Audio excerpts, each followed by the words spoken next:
Il suffit de discuter quelques minutes avec Marie-Pierre pour se rendre compte d'un des nombreux effets dévastateurs du Covid long. À peine lancée dans sa réponse, cette professeure d'anglais de 50 ans, en pleine forme jusque-là, ne trouve plus ses mots. Donc, j'arrive pas à trouver mes mots. C'est terrible parce que là, à nouveau, j'essaye de me concentrer et puis la concentration, je suis en train de la perdre. Les symptômes du Covid long sont multiples. Épuisement, douleur, problèmes de mobilité, maux de tête, acouphènes, troubles digestifs. Une liste sans fin qui varie d'une personne à l'autre et parfois d'un jour à l'autre. Marie-Pierre a tenté de reprendre son travail en demandant une adaptation de ses horaires à la maladie. Refusée, la maladie n'est tout simplement pas reconnue.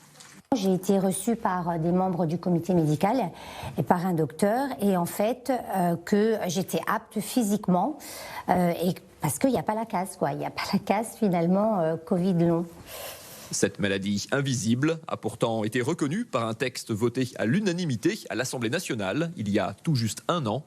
Mais les décrets d'application n'ont toujours pas été publiés. Insupportable pour Céline Castera. Infirmière libérale, elle a dû abandonner son travail.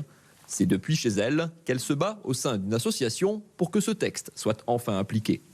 On pourra, je pense, prendre déjà l'ampleur des conséquences du Covid et pouvoir mettre ces malades dans un cursus de soins parce qu'actuellement, beaucoup de patients sont dans une errance diagnostique, dans une errance thérapeutique et il faut qu'on puisse les prendre en charge.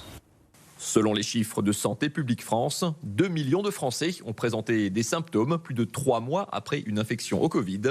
Les femmes sont particulièrement touchées par les formes les plus sévères.